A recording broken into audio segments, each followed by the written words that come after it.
Hello future doctors, स्वागत है आपके अपने चैनल बीएएमएस क्रैकर्स में।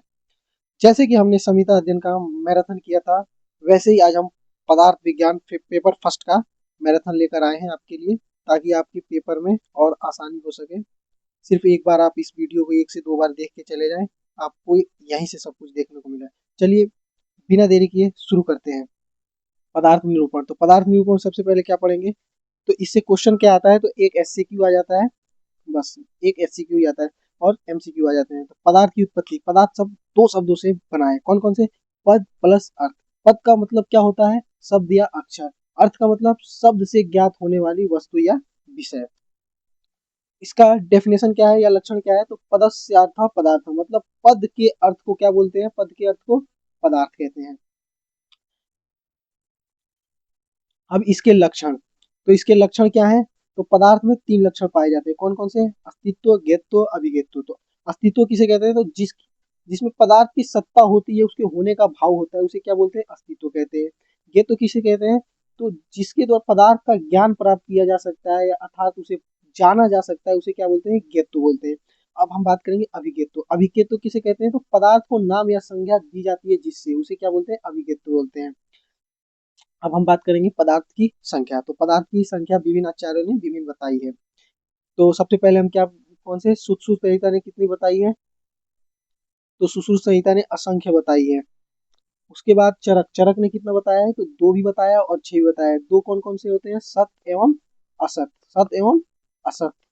तो सत क्या होता है? जिसके होने का भाव हो उसे क्या बोलते हैं? सत बोलते हैं। और जिसके होने का भाव न हो उसे क्या बोलेंगे? असत। और 6 कौन कौन से हैं? तो सामान्य, विशेष, गुण, द्रव्य, कर्म, समवाय। ये कौन से हैं? तो ये 6 प्रकार के हैं। वैशेषिक दर्शन ने भी सेम चरक की तरह ही बताया है, बस उसका सीक्वेंस अलग कर दिया है। चरक ने सामान्य पे पहले को सामान्य रखा है, तो इन्होंने द्रव्य को पहले पे रखा है। द्रव्य, गुण, कर्म, सामान्य, विशेष, समवाय। नव्य न्याय ने कितने बताए? तो 7 बताए हैं। तो 6 भाव पदार्थ प्लस 1 अभाव पदार्थ। सांख्य दर्शन ने कितने बताया? 25 तत्व। तो कौन कौन से? पुरुष, मूल प्रकृति, महत, अहंकार, एकादश इंद्रिया, पंचतन मात्रा और पंच महाभूत। योग दर्शन ने कितने बताए? 26 तत्व बताए। कौन कौन से? तो 25 तत्व सांख्य दर्शन के और एक उसमें ईश्वर को इन्होंने ऐड कर दिया है। अब जैन दर्शन ने कितने बताए हैं? तो जैन दर्शन ने 7 पदार्थ की संख्या बताई है। तो कौन कौन सी है?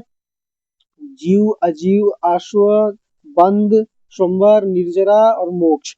और अद्वैत वेदांत ने एक बताया, व्रत। अब हम बात करेंगे आयु के लक्षण। आयु के लक्षण क्या? तो आयु के लक्षण क्या है? शरीर, इंद्रिय, सत्व, आत्मा संयोगे धारी जीवितम नितज्ञ अनुबंधस पर्याय आयु उच्यते। मतलब शरीर, इंद्रिय और आत्मा के संयोग, शरीर, इंद्रिय, मन और आत्मा के संयोग को क्या बोला जाता है? आयु कहा जाता है। धारी, जीवित और नितज्ञ अनुबंध क्या है? आयु के पर्याय हैं। तो धारी का मतलब क्या होता है? तो धारी का मतलब है धारण करने वाला और उसे सड़ने न देने वाला। जीवित का मतलब प्राणों की जीवित रखने वाला। नित्य का मतलब क्या होता है? जो क्षण क्षण में गतिशील होते हुए भी चलने वाला। अनुबंध क्या होता है? पूर्व काल के जीवन को अंतर काल के, पूर्व नहीं, पूर्व काल के जीवन को उत्तर काल के जीवन से शरीर आदि संयोग रूप में बांधे रखना क्या बोलता है? अनुबंध। अब हम बात करेंगे आयुर्वेद। तो आयुर्वेद के लक्षण क्या है? हिता हितम सुखम दुखम आयुस्तस्य हिता हितम मानम च तच्यतोक्तम आयुर्वेद स उच्यते। मतलब जिसमें हितायु, अहितायु, सुखायु, दुखायु, इन 4 प्रकार के आयु के लिए हित, अहित और इस आयु का मान और आयु का स्वरूप बताया गया है, उससे क्या बोलेंगे? आयुर्वेद कहा जाता है। चरक जी ने क्या बोला है? तो आयुष्मीन विद्यते अनेन आयुर्विंदित्य आयुर्वेदा। अष्टांग ने क्या बोला है? आयुर कामन अनेन धर्म अर्थ सुख साधनम आयुर्देशेषु विधे परम आदर। अब हम सिद्धांत, मोस्ट मोस्ट इंपॉर्टेंट है सिद्धांत। तो सिद्धांत के लक्षण क्या है? सिद्धांतो नाम स य परीक्षक बहिर्बुदम परीक्षे हेतु विष साधित्व स्थाप्यते निर्णय। मतलब परीक्षकों के द्वारा अनेक बार परीक्षे विषयों की परीक्षा कर और हेतुओं के द्वारा उन परीक्षे विषयों को सिद्ध कर जो अस्थायी निर्णय दिया जाता है, उसे सिद्धांत कहते हैं। सिद्धांत के वेद कितने होते हैं? तो 4 होते हैं। कौन के? सर्वतंत्र, प्रतितंत्र, अधिकरण और अपयुग्म। तो सबसे पहले हम बात करेंगे किसकी? सर्वतंत्र की। सर्वतंत्र की बात करेंगे तो सिद्धांत वो सिद्धांत है, सर्वतंत्र सिद्धांत वो सिद्धांत है जो सभी शास्त्रों में क्या है? सिद्धांत के रूप में प्रसिद्ध है। जैसे कि रोगों के कारण, साध्य रोगों की चिकित्सा के उपाय इत्यादि। बात करेंगे प्रतितंत्र। प्रतितंत्र सिद्धांत वह सिद्धांत है जो भिन्न शास्त्रों में भिन्न रूप में पाया जाता है। जैसे किसी ने रसों की संख्या 6 मानी है तो किसी ने 8 मानी है। अब अधिकरण सिद्धांत क्या है, तो जिस विषय का विवरण प्रस्तुत किया जाए जाता हो उसमें उसी विषय के संबंधित दूसरे सिद्ध अधिकरण का प्रस्तुत करना अधिकरण सिद्धांत कहलाता है। मान के चलो कि यह वह सिद्धांत है जिसमें जिसे मान लेने पर कुछ और सिद्धांत भी साथ में मान लेते हैं। इस वचन इस उदाहरण क्या है, तो इस वचन से सिद्ध होता है कि कर्मों का फल होता है और मनुष्य के मृत्यु के पश्चात उसके शुभ और अशुभ कर्मों के अनुसार फल प्राप्त होता है। मतलब क्या है, कहा जाता है कि मुक्त पुरुष अनुबंधिक मतलब शुभ अशुभ परिणाम वाले होते हैं, कर्म नहीं करते क्योंकि वे कामना रहित होते हैं। तो इस वचन से क्या सिद्ध होता है कि कर्मों का फल होता है और मनुष्य की मृत्यु के पश्चात उसके शुभ अशुभ कर्मों के अनुसार फल प्राप्त होता है। अब हम बात करेंगे अभ्युपगम सिद्धांत। अब हम बात करेंगे अभ्युपगम सिद्धांत क्या होता है। यदि किसी अप्रमाणित अपरिचित अनुपदिष्ट अहेतुक वाद वाद को वैध गणवाद विवाद के समय मान लेते हैं तो उसे क्या बोलते हैं, अभ्युपगम सिद्धांत। जैसे कि कभी द्रव्य को प्रधान मानकर कहेंगे तो कभी कर्म गुण को प्रधान मानकर कहेंगे। अब हम बात करेंगे किससे, आयुर्वेद के महत्वपूर्ण सिद्धांत।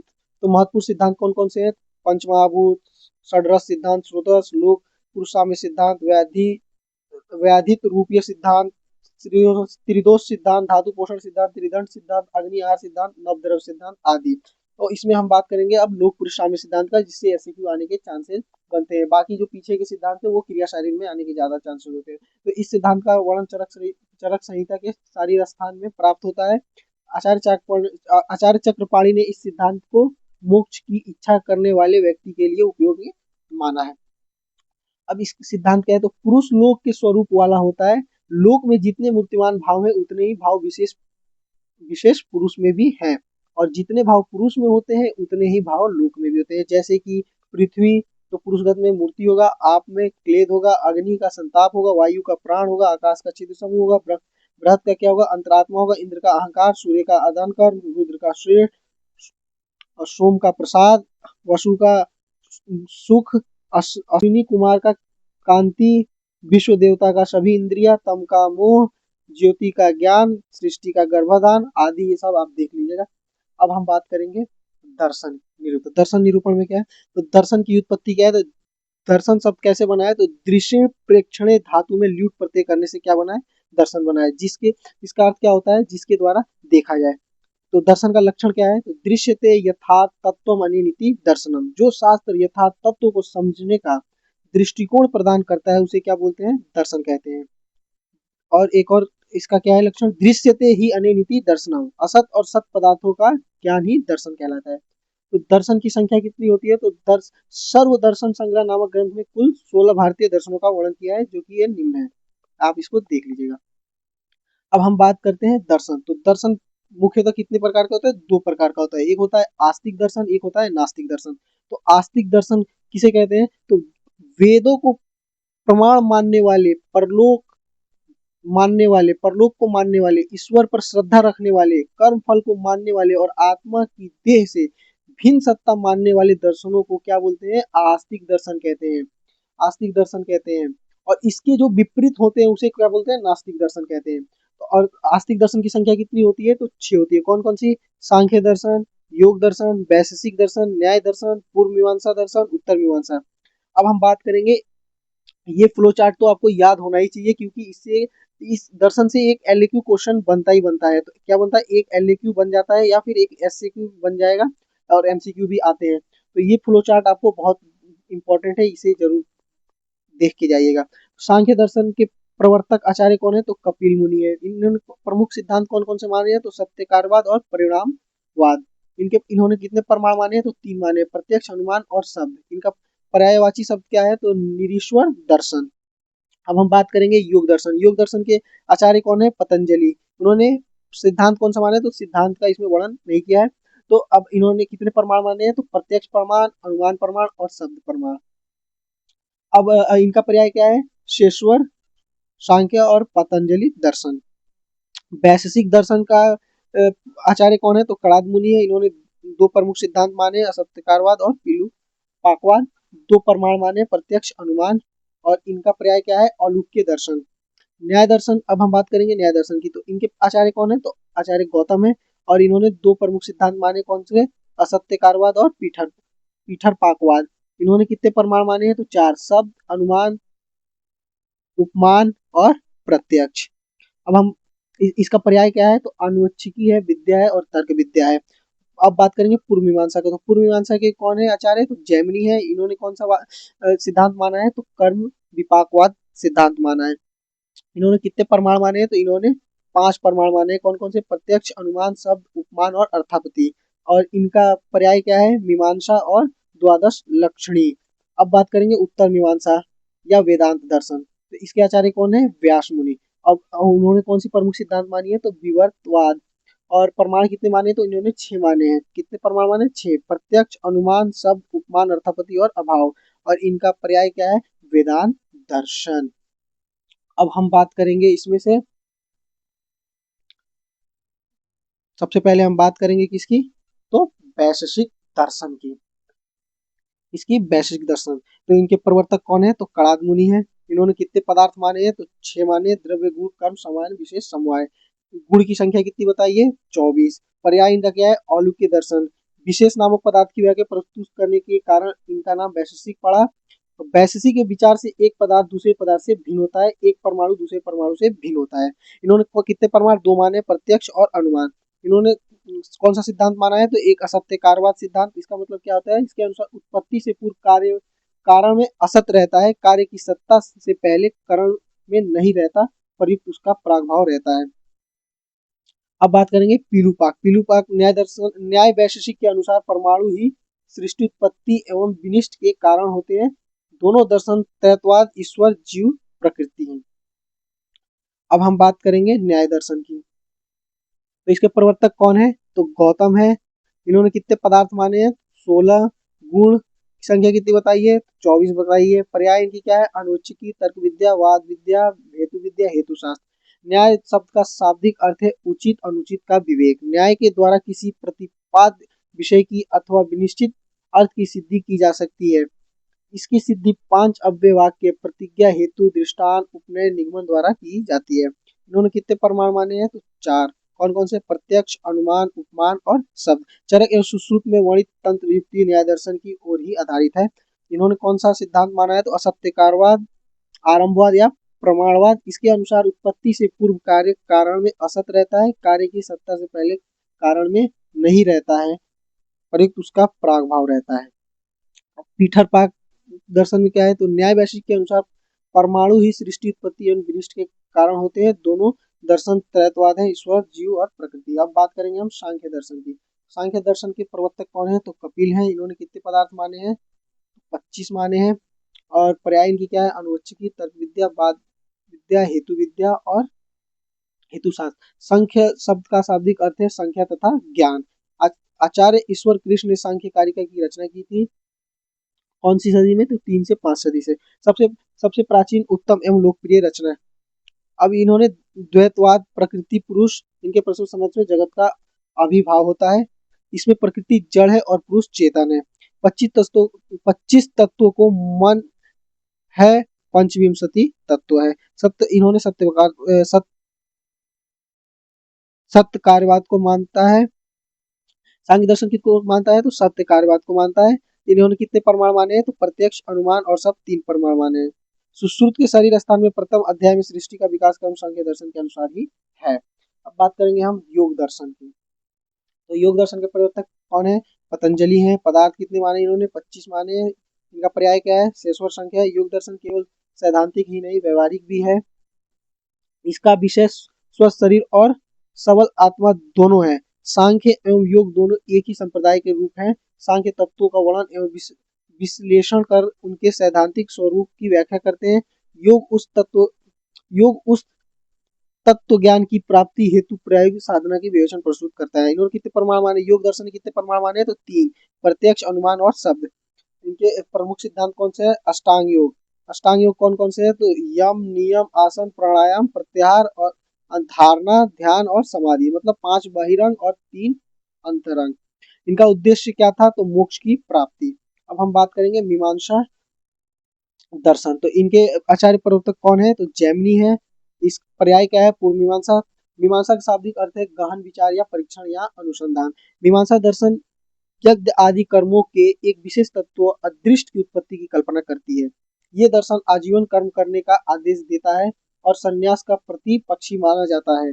यज्ञ रूपी क्रिया के अनुष्ठान से स्वर्ग फल की प्राप्ति होती है। इन्होंने कितने प्रमाण माने मीमांसा ने? तो प्रत्यक्ष प्रमाण, अनुमान और शब्द अर्थापत्ति अभाव अनुपलब्धि, मतलब 6 माने हैं। वेदों का अंतिम प्रमाण स्वीकार करते हैं ये। अब बात करेंगे हम वेदांत दर्शन की। तो वेदांत दर्शन के प्रवर्तक कौन है? व्यास है। इन्होंने सर्वाधिक अस्थि दर्शन बोला जाता है। वेदों का अंतिम भाग वेदांत कहलाता है। इन्होंने कौन सा प्रमाण माना है? तो वेद, श्रुति, पदार्थ। तो एक आत्म रूप और एक दो अनात्म रूप। पहला क्या है? आत्म रूप और अनात्म रूप। वेदांत में परम पुरुषार्थ मोक्ष को बतलाया गया है। मोक्ष के पर्याय क्या है? विपाक, विरज, शांत, अक्षर। ये आप लोग देख लीजिए। इस दर्शन के अनुसार जगत की सभी प्रवृत्तियां दुखमय और सभी तरह की प्रवृत्तियां का त्यागी सुख है। यही मोक्ष प्राप्ति का मार्ग है। इन्होंने कौन सा सिद्धांत माना है? तो विवर्तवाद। विवर्तवाद के अनुसार ब्रह्म एकम एवं अद्वितीय है और जगत उस ब्रह्म की एक प्रक्रिया, एक विवर्त है जिसे माया कहा जाता है। अब हम इसके आगे बात करेंगे। सांख्य दर्शन ने एक प्रमुख सिद्धांत क्या है? तो उन्होंने सृष्टि की उत्पत्ति क्रम मानी है। कौन सी? सांख्य दर्शन माना है। तो सांख्य दर्शन के अनुसार सृष्टि उत्पत्ति कैसे? तो प्रकृति पुरुष के बाद प्रकृति प्लस पुरुष से महत, महत से अहंकार, अहंकार से सात्विक अहंकार, राजस अहंकार और तामस अहंकार। राजस और तामस में के एकादश इंद्रिय यानी पंच ज्ञान इंद्रिय, पंच कर्म इंद्रिय और एक मन उभय इंद्रिय। तामस और राजस मिला के सब तन्मात्रा, स्पर्श, रूप, रस, गंध तन्मात्राओं का उत्पत्ति हुआ। उनसे शब्द से आकाश, स्पर्श से वायु, रूप से अग्नि, रस से जल और गंध से पृथ्वी।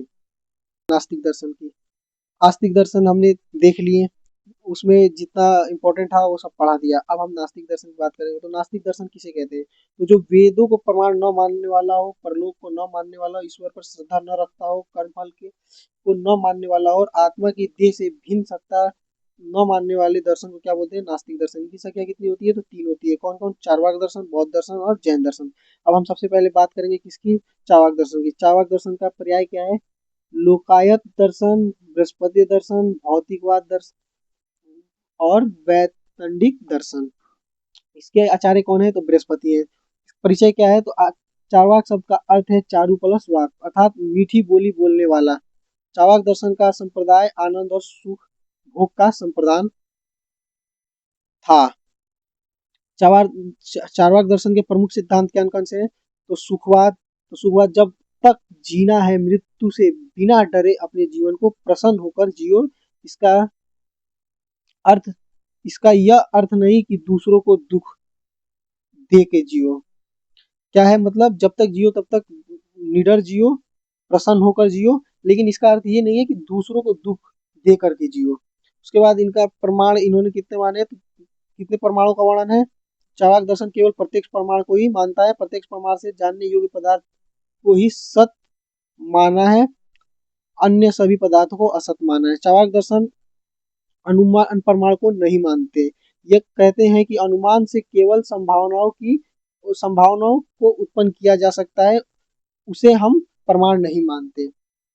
चार्वाक दर्शन और महाभूत। चार्वाक दर्शन केवल 4 महाभूत को मानता है। कौन कौन से? पृथ्वी, जल, तेज और वायु। आकाश नाम कोई महाभूत नहीं मानते हैं। इनके अनुसार, चार्वाक के अनुसार आकाश तक कोई महाभूत ही नहीं है।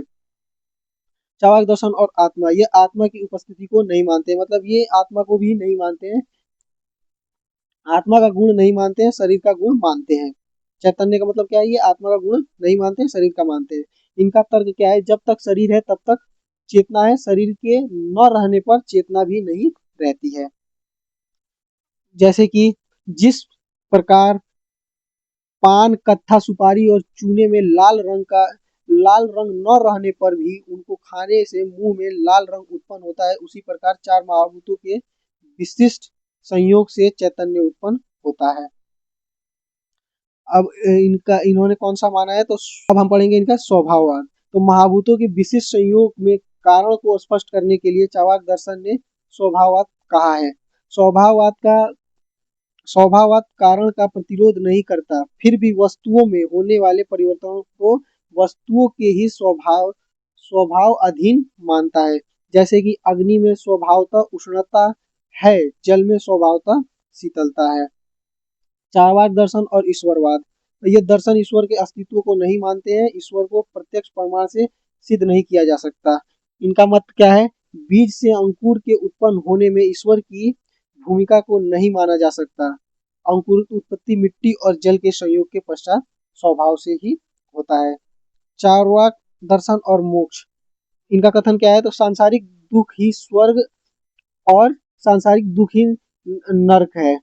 मृत्यु मृत्यु ही मोक्ष का साधन है, क्योंकि मृत शरीर को किसी भी प्रकार की वेदना नहीं होती। चार्वाक दर्शन और आयुर्वेद, तो चार्वाक दर्शन और आयुर्वेद दोनों प्रत्यक्ष प्रमाण को मानते हैं, परंतु चार्वाक दर्शन ने प्रत्यक्ष के अतिरिक्त अन्य किसी प्रमाण को नहीं माना है। चार्वाक दर्शन ने 5 में से 4 महाभूतों को स्वीकार किया है। आयुर्वेद में वर्णित स्वभाव परमवाद की तरह चार्वाक ने भी स्वभाववाद का वर्णन किया है। अब हम बात करेंगे बौद्ध दर्शन, तो बौद्ध दर्शन दुख से मुक्ति, दुख निरोध की क्या है, बौद्ध दर्शन क्या है, तो इसका पर्याय क्या है, तो तथागत दर्शन, सौगत दर्शन। तो प्रवर्तक कौन है, गौतम बुद्ध। तो दुख से मुक्ति यानी दुख निरोध ही दर्शन का मुख्य ध्येय है। बौद्ध दर्शन के आचार्य एवं ग्रंथ, बौद्ध गौतम बुद्ध बौद्ध दर्शन त्रिपिटक बौद्ध धर्म का प्रमुख ग्रंथ है। बौद्ध दर्शन के प्रमुख सिद्धांत कौन से है, तो क्षण भंगुरवाद या क्षणिकवाद, इसको आप लोग एक बार देख लीजिएगा। बाकी इसमें चार्वाक ज्यादा इंपॉर्टेंट है, तो उसे मैंने आपको डिटेल में बता दिया। अब जैन दर्शन क्या है, तो जैन दर्शन का देख लीजिए, पर्याय क्या है, आर्त दर्शन। प्रवर्तक कौन है, वर्धमान महावीर। इसके प्रमुख सिद्धांत क्या है, तो जैन दर्शन के तत्व, तो इन्होंने 7 तत्व माने, कौन कौन से, जीव अजीव आश्रव बंध संवर और निर्जरा और मोक्ष, ये इनके प्रमुख कितने 7 तत्व हैं इनके। जैन दर्शन के पदार्थ, जैन दर्शन में 9 पदार्थ माने हैं, उपरोक्त 7 प्लस पाप और पुण्य। जैन दर्शन के द्रव्य कौन कौन से हैं, तो 6 द्रव्य हैं, धर्म अधर्म आकाश काल युद्गल और जीव। जैन दर्शन और आत्मा, जैन दर्शन आत्मा या जीव को उपयोगमयी अमूर्तिक कर्ता श्वेत परिणाम वाला भोक्ता संसारी सिद्ध और ऊर्ध्वगति वाला मानता है। मोक्ष का मार्ग क्या है, तो सम्यक दर्शन सम्यक ज्ञान और सम्यक चरित्र ही मोक्ष का मार्ग है। इन्होंने कौन कौन से प्रमाण माने हैं, तो 2 प्रमाण माने हैं, कौन से, प्रत्यक्ष और अनुमान। अब आयुर्वेद एक स्वतंत्र दर्शन, जैन दर्शन और आयुर्वेद, तो जैन दर्शन द्वारा वर्णित मोक्ष मार्ग का उपयोग आयुर्वेद में सद्वृत के वर्णन में किया गया है। जैन दर्शन के अनेकांतवाद का सामंजस्य आयुर्वेद में कई विषयों में दिखाई देता है, जैसे सुश्रुत संहिता में वर्णित सृष्टि उत्पत्ति के कारण विभिन्न संभाषा। हमारा यहाँ पे अब हम बात करेंगे द्रव्य विज्ञानी। द्रव्य का परिचय क्या है, द्रव्य शब्द की उत्पत्ति कैसे होती है, द्रव्य के गुण लक्षण, ये सब हम पढ़ेंगे। इसमें ये टॉपिक पढ़ेंगे। तो सबसे पहले हम क्या पढ़ेंगे, द्रव्य का परिचय। तो वैशेषिक दर्शन ने भाव पदार्थों में द्रव्य को प्रथम स्थान पर रखा है। गुण और कम दोनों ही द्रव्य में आश्रित रहते हैं। चरक संहिता के 60 पदार्थों में द्रव्य का 4th पोजीशन है, ये आप लोग ध्यान रखिए। शब्द की, अब द्रव्य शब्द की उत्पत्ति, तो द्रव्य शब्द की व्युत्पत्ति, ध्रुवगतो धातु में यत प्रत्यय करने से क्या बनता है, द्रव्य शब्द बनता है। द्रव्य का मतलब क्या होता है, गति। तो द्रवति गच्छति परिणाम इति द्रव्यम, जो परिणाम को प्राप्त होता है उसे क्या बोलते हैं, द्रव्य कहते हैं। जो संयोग विभाग को प्राप्त होता है उसे क्या बोलते हैं, द्रव्य कहते हैं। द्रव्य के लक्षण क्या है, तो द्रव्य के लक्षण है यत्र आसित कर्म गुण कारणम समवाय यत्र द्रव्यम, कर्म और गुण जिसमें समवाय संबंध से आश्रित हो और जो द्रव्य गुण और कर्म का समवाय कारण हो उसे क्या बोलते हैं, द्रव्य कहते हैं। अब हम बात करेंगे द्रव्य का वर्गीकरण। तो द्रव्य कितने 2 तरह से होते हैं, तो कारण द्रव्य और कार्य द्रव्य। तो कारण द्रव्य कितने बोले गए हैं, तो 9। कौन कौन से, पृथ्वी जल अग्नि वायु आकाश काल दिशा आत्मा और मन। और कार्य द्रव्य कितने हैं, तो वो अनित्य है। तो पृथ्वी जल अग्नि और वायु महाभूत से, अब ये क्या है, 2 तरह से होते हैं, चेतन एवं अचेतन। चेतन भी दो प्रकार के होते हैं और अचेतन भी दो प्रकार के। तो चेतन कौन कौन से हैं? अंतःचेतन और बाह्यचेतन। अंतःचेतन में कौन कौन से आएंगे? वनस्पति, वानस्पत्य, औषध और वृद्ध। और अचेतन में कौन कौन से आएंगे? तो खनिज और कृत्रिम। और इस बाह्य अभ्यंतर में कौन से आएंगे? तो जरायुज, अंडज, स्वेदज और उद्भिज। कारण और कार्य द्रव्य। तो कारण वे द्रव्य जिससे कार्य द्रव्य की उत्पत्ति होती है उन्हें क्या बोलते हैं? कारण द्रव्य कहते हैं। कारण द्रव्य नित्य होते हैं और नौ होते हैं। कौन कौन से? पृथ्वी, जल, अग्नि, वायु के परमाणु, आकाश, काल, दिशा, आत्मा और मन। तो एक श्लोक क्या है? खादी अन्य आत्मा मनो कालो दिशस द्रव्य संग्रह। और कार्य द्रव्य क्या होते हैं? कारण द्रव्य से उत्पन्न होने वाले द्रव्य को क्या बोलते हैं? कार्य द्रव्य कहा जाता है। कार्य द्रव्य अनित्य होते हैं, जैसे पृथ्वी, जल, अग्नि और वायु, महाभूत, घटपट आदि। अब हम बात करेंगे क्या? चेतन और अचेतन। तो चेतन द्रव्य कौन से होते हैं? तो सेंद्रिय द्रव्यों की चेतन द्रव्य प्रकृति होती है जो चेतनता आत्मा से आती है। और अचेतन क्या होते हैं? निरिंद्रिय द्रव्यों की अचेतन द्रव्य कहते हैं। इसको निरिंद्रिय द्रव्य को क्या कहते हैं? अचेतन कहते हैं। और सेंद्रिय द्रव्य को क्या कहते हैं? चेतन कहते हैं। आत्मा की अनुपस्थिति से चेतना नष्ट हो जाती है। अंतःचेतन। अब चेतन भी कितने प्रकार के होते हैं? तो दो प्रकार के होते हैं। तो कौन कौन से? अंतःचेतन और बाह्यचेतन। तो अंतःचेतन क्या है? इन्हें ज्ञान का अनुभव भीतरी स्तर पर होता है परंतु वे उससे व्यक्त करने में असमर्थ होते हैं। अंतःचेतन को प्रमाणित करने के लिए निम्न उदाहरण पर्याप्त है। जैसे मेघ की गर्जने से लवली में फल उत्पन्न होते हैं जिससे उसकी श्रवण शक्ति का ज्ञान होता है। स्पर्श करने से लाजवंती सिकुड़ जाती है जिससे उसकी क्या होती है? स्पर्शन शक्ति का ज्ञान होता है। अंतःचेतन द्रव्य कितने प्रकार के? तो चार प्रकार के होते हैं। कौन कौन से? वनस्पति। वनस्पति तो वनस्पति कौन है? इसमें पुष्प अपनी कणिकाओं से क्या होते हैं? ढक जाते हैं अतः वे दिखाई नहीं देते हैं, जैसे कि क्या? वट, गुलर आदि। और वानस्पतिक क्या है? पुष्प और फल दोनों दिखाई देते हैं, जैसे कि आम और अमरूद। अब हम बात करेंगे इसमें औषध। औषध क्या है? तो फल क्या होता है? पकने के बाद क्या हो जाता है? नष्ट हो जाता है, जैसे गेहूं और जौ। और वृद्ध क्या है? इनकी लताएं या गुल्म होती है, तो जैसे कि गुड़ूची। अब हम क्या बात करेंगे? अब बात करेंगे हम बाह्य चेतन द्रव्य की। इनमें चेतना बाह्य और आभ्यंतर दोनों रूप में दिखाई देते हैं। बाह्यंतर चेतन द्रव्यों के भेद कितने होते हैं? तो चार होते हैं। जरायु। जरायु से जन्म लेने वाले को क्या बोलते हैं? जरायु कहते हैं, जैसे कि मनुष्य यानी प्लेसेंटा से जन्म लेता है उसे जरायु कहते हैं। अंडज, अंडों से उत्पन्न होने वालों को अंडज कहते हैं, जैसे सर्प, पक्षी आदि। अब इसका एक भेद क्या है? तो स्वेदज। स्वेद से उत्पन्न होने वाले को स्वेदज कहा जाता है, जैसे कृमि, कीट। और उद्भिद क्या है? तो पृथ्वी के भीतर से उत्पन्न होने वाले को क्या बोलते हैं? उद्भिज बोलते हैं। अब खनिज और कृत्रिम द्रव्य क्या है? खनिज और कृत्रिम क्या है? अचेतन के प्रकार हैं। तो पृथ्वी को खोद कर प्राप्त होने वाले द्रव्य को खनिज द्रव्य कहते हैं, जैसे लौह, ताम्र। और कृत्रिम मनुष्य द्वारा बनाए गए द्रव्यों को कृत्रिम द्रव्य कहते हैं, जैसे प्लास्टिक आदि। धातु और अधातुज। धातु और अधातु के खनिज द्रव्य के दो भेद होते हैं, धातु और अधातु। आयुर्वेदीय ग्रंथों में वर्णित द्रव्यों के अन्य भेद। तो योनि भेद से द्रव्य कितने कितने प्रकार होते हैं? तो तीन होते हैं। कौन कौन से? जांगम द्रव्य, औद्भिद द्रव्य और भौम द्रव्य। तो जांगम प्राणियों से प्राप्त द्रव्य को क्या बोलते हैं? जांगम द्रव्य करते हैं। और औद्भिद किसे कहते हैं? जो द्रव्य पृथ्वी से बाहर निकलते हैं, अर्थात वानस्पतिक द्रव्य को औद्भिद द्रव्य कहते हैं, जैसे गेहूं, यौ। और भौम द्रव्य किसे कहते हैं? तो पृथ्वी से प्राप्त होने वाले द्रव्य को भौम द्रव्य कहते हैं, जैसे लौह, पारद, गंधक आदि। प्रयोग भेद से द्रव्यों के प्रकार कितने होते हैं? तो प्रयोग भेद से दो होते हैं, औषध द्रव्य, आहार द्रव्य। तो औषध द्रव्य क्या होते हैं? इनका प्रयोग शरीर में शीत, उष्ण, स्निग्ध, रुक्ष आदि गुणों से को उत्पन्न करता है। और आहार द्रव्य क्या है? इनका प्रयोग शरीरस्थ धातुओं का पोषण करता है। दोष कर्म प्रभाव से दोष कर्म भेद से द्रव्यों के प्रकार कितने हैं?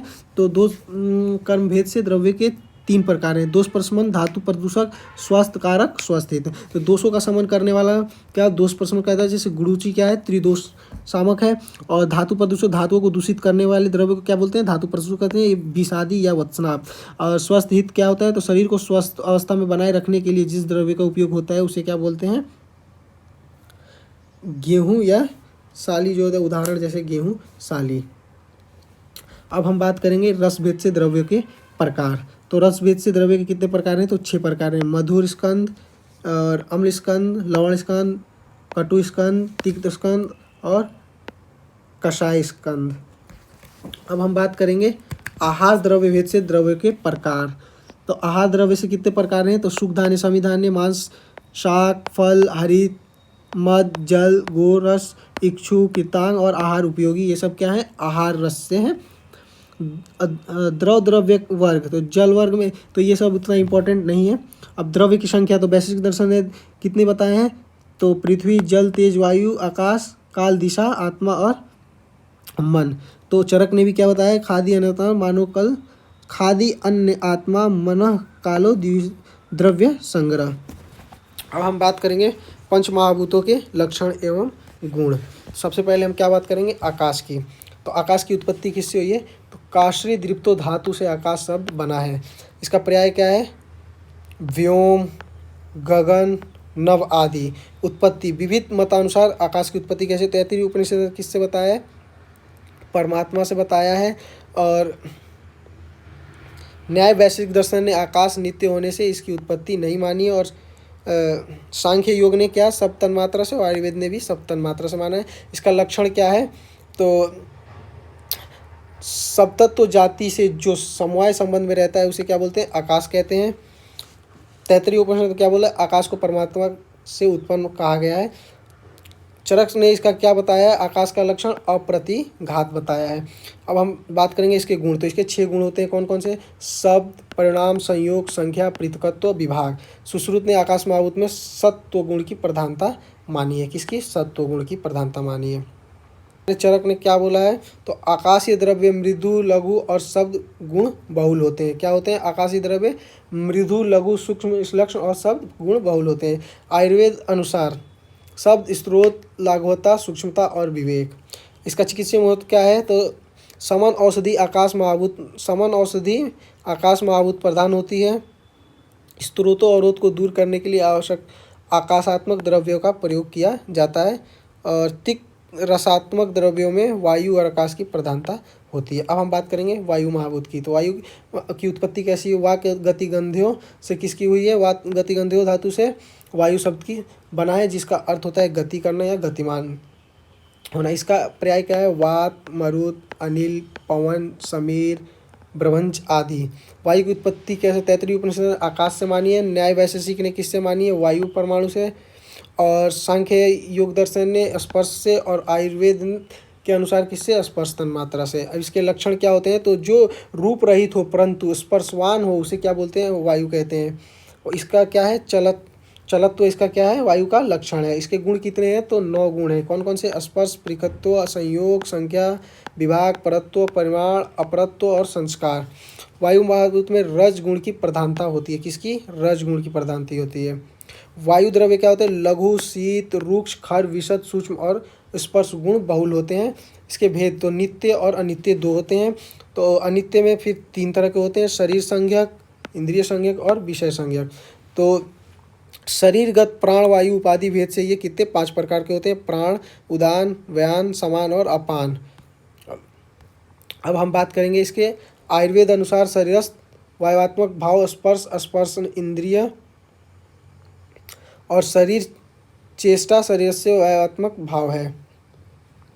वायु महाभूत की चिकित्सीय महत्व क्या है, तो अधिकतम औसत सेवन काल का आधार वायु ही है। तिक्त रसात्मक द्रव्यों में वायु और आकाश की प्रधानता होती है। कटु रसात्मक द्रव्यों में वायु और अग्नि की प्रधानता होती है। कषाय रसात्मक द्रव्यों में वायु और पृथ्वी की प्रधानता होती है। अब हम अग्नि की बात करेंगे। तो अग्नि की व्याख्या क्या करेंगे, तो तेजत्व जाति से समवाय संबंध से रहने वाले को क्या बोलते हैं, तेज कहते हैं। इसका पर्याय क्या है, अग्नि, अनल, वाणी, औदर्य आदि। इसकी उत्पत्ति तैत्तिरीय उपनिषद ने वायु से मानी है। न्याय वैश्विक दर्शन ने किसे, तेज परमाणु से। और सांख्य योग और आयुर्वेद के अनुसार ये रूप तन्मात्रा से बना है। इसके लक्षण क्या है, तो ये क्या है, उष्ण, स्पर्श, तेज, वायु, अग्नि। तो अग्नि का लक्षण क्या है, उष्णत्व।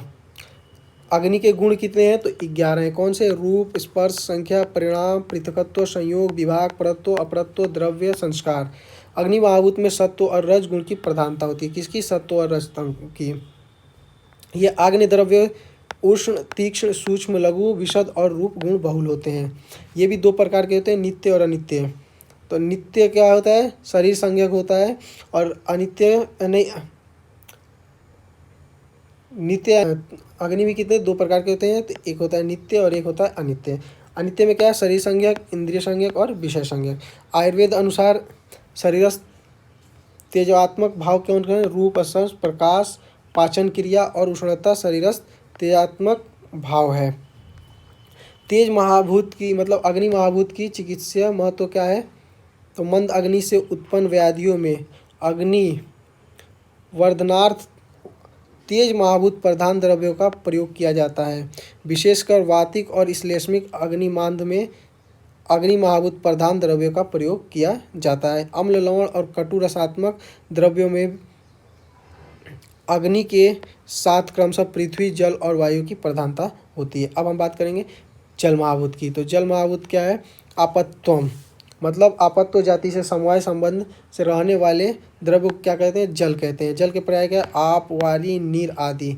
इसकी उत्पत्ति क्या है, तो तैत्तरीय उपनिषद ने अग्नि से बोली है, न्याय वैशेषिक ने जल परमाणु से, और सांख्य, योग दर्शन और आयुर्वेद ने किससे, रस तन्मात्रा से बोला है।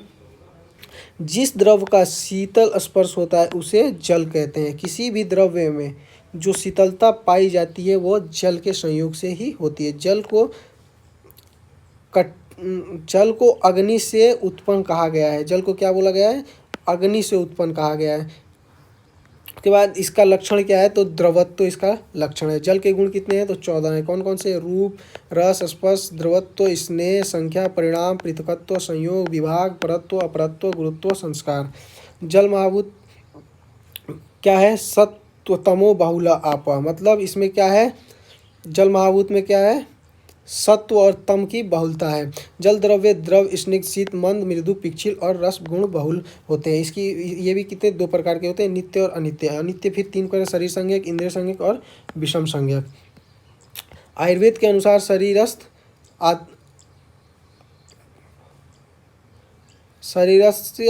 शरीरस्थ अव्यात्मक भाव कौन से है, तो रस, रसन,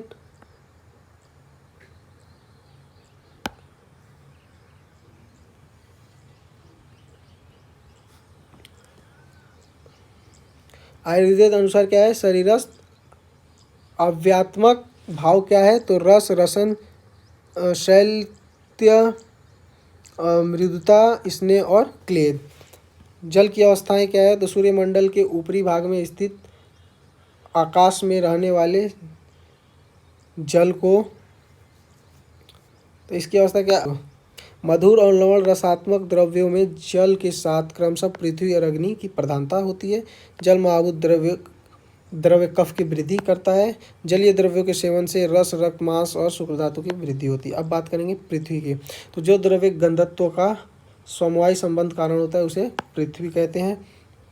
भूमि, वसुंधरा और पृथ्वी आदि इसके पर्याय हैं। उत्पत्ति क्या है, तैत्तरीय उपनिषद जल से, न्याय वैशेषिक दर्शन ने पृथ्वी से, सांख्य योग दर्शन ने गंध तन्मात्रा से और आयुर्वेद के अनुसार गंध तन्मात्रा से। लक्षण क्या है इसका, जिस द्रव्य में गंध होता है उसे पृथ्वी कहते हैं। पृथ्वी को जल से उत्पन्न कहा गया है। जल का फेन कठिन होकर पृथ्वी में परिवर्तित हो जाता है।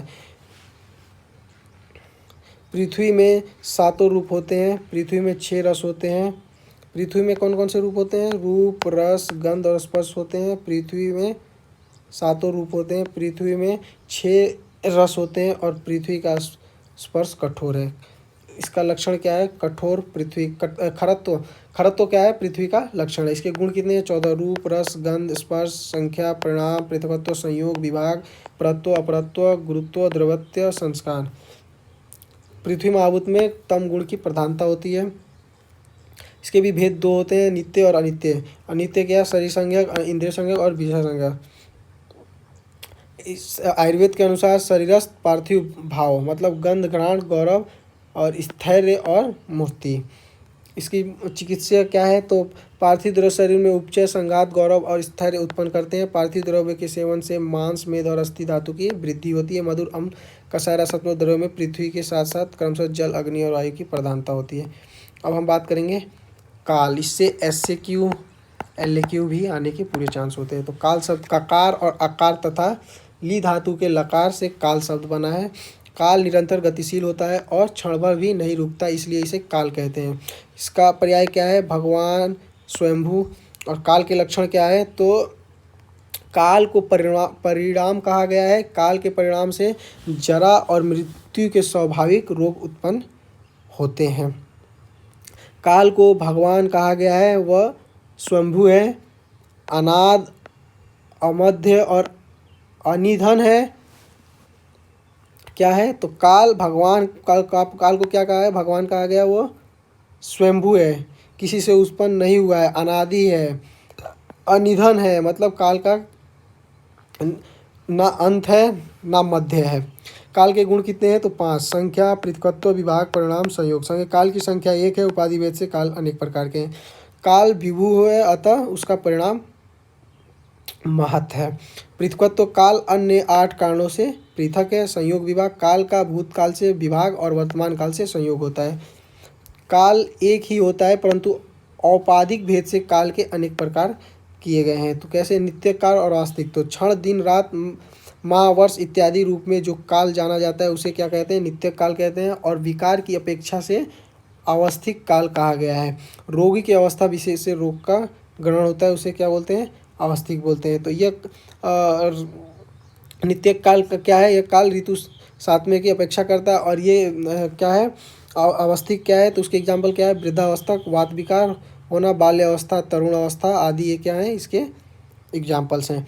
अब हम बात करेंगे चरक में वर्णित काल के अन्य भेद। काल के संवत्सर और आतुर्वत्सर। संवत्सर अयन भेद से ये 2 होते हैं, दक्षिणायन और उत्तरायण।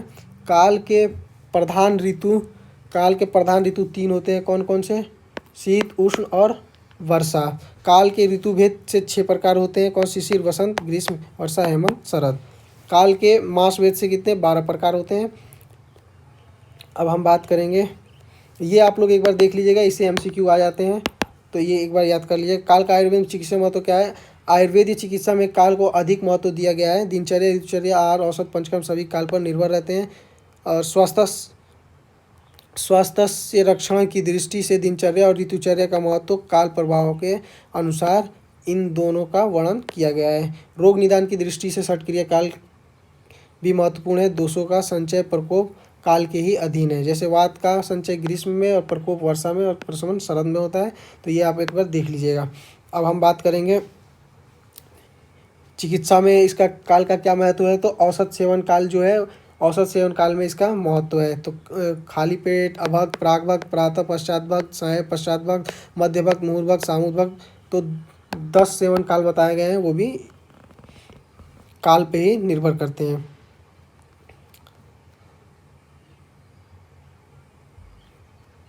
अब हम बात करेंगे दिशा की। तो दिशा की उत्पत्ति कैसे हुई थी? दिश अतिसर्जने धातु में, दिश अतिसर्जने धातु से क्या बना है? दिक शब्द बना है। इसका पर्याय क्या है? दिक, कुकुब, काष्ठा, आशा और हरित। इसके लक्षण क्या है? प्राची आदि व्यवहार का जो द्रव्य हेतु है उसे क्या बोलते हैं? दिशा कहते हैं। तो दिशा क्या है? एक है नित्य और विभू है। प्राची आदि व्यवहार का अर्थ है यह प्राची पूर्व दिशा है, यह अवाची मतलब पश्चिम है। इस तरह का व्यवहार करना दिक् प्राची आदि व्यवहार का असाधारण कारण होता है। दिशा के गुण कितने हैं? तो 5 गुण हैं। कौन कौन से? सांख्य, पृथकत्व, विभाग, परिणाम और संयोग। दिशा के भेद कितने हैं? दिशा की संख्या 1 है, परंतु उपाधि भेद से इसके निम्न प्रकार हैं। प्राची मतलब प्रतीची, अवाची, उदीची, ईशान कोण, वायव्य कोण, नैऋत्य कोण, आग्नेय कोण, वह ऊर्ध्व और अधा। तो ये एक टेबल ऐसे लिख लीजिएगा आप लोग, इतना इम्पोर्टेंट है ये, इससे SCQ आएगा। तो इस तरह से टेबल बना लीजिएगा दिशा का, और उसमें कौन कौन से भगवान आएंगे उनके भी नाम लिख लीजिएगा। अब बात करेंगे आयुर्वेद में दिशा का महत्व। तो शरीर रचना और क्रिया की दृष्टि, दिशा के आधार पर शरीर अंगों के स्थान का निर्धारण करना। दिशाओं के आधार पर, तो दिशाओं के आधार पर शरीर भागों के स्थान का निर्धारण करना। जैसे हृदय के नीचे दक्षिण की ओर यकृत और क्लोम होते हैं, और वाम और प्लीहा और फुफ्फुस होते हैं। मर्मों के स्थान निर्धारण भी दिशाओं का उपयोग होता है। दोषों की प्राकृतिक गति का निर्धारण भी किसके? दिशा के आधार पर ही किया जाता है। जैसे अपान वायु की गति अधः दिशा में होती है, उदान वायु की ऊर्ध्व गति में होती है। रोग निदान और चिकित्सा की दृष्टि से, तो रोगों के नामकरण में दिशाओं का आधार लिया जाता है, जैसे ऊर्ध्वग और अधग रक्तपित्त, ऊर्ध्वग और अधग अम्लपित्त आदि। दोषों की शरीर में गति बताने के लिए दिशाओं का आधार लिया जाता है, जैसे ऊर्ध्वात में वायु की गति और ऊर्ध्वावर्त में वायु की गति, ऊर्ध्व दिशा होती है। व्याधि के भेद करते समय दिशाओं का आधार लिया जाता है, जैसे वाम एवं दक्षिण पक्षाघात। दिशाओं के आधार पर वायु के गुण, तो पूर्व दिशा की वायु के गुण, पूर्व दिशा की वायु मधुर, स्निग्ध और लवण होती है। गुरु दाह उत्पन्न करने वाली और रक्तपित्त को बढ़ाने वाली होती है। छत विष पीड़ित व्रणी कफ विकार से ग्रस्त रोगियों के रोग को बढ़ाती है। अब हम बात करेंगे आत्मा, तो इससे LAQ और SAQ दोनों आने के चांस होते हैं। तो चांस हैं, होते नहीं है, चांस हैं। आत्मा शब्द की उत्पत्ति किससे होती है? अत सात्वय गमने धातु मनिन मणि, तो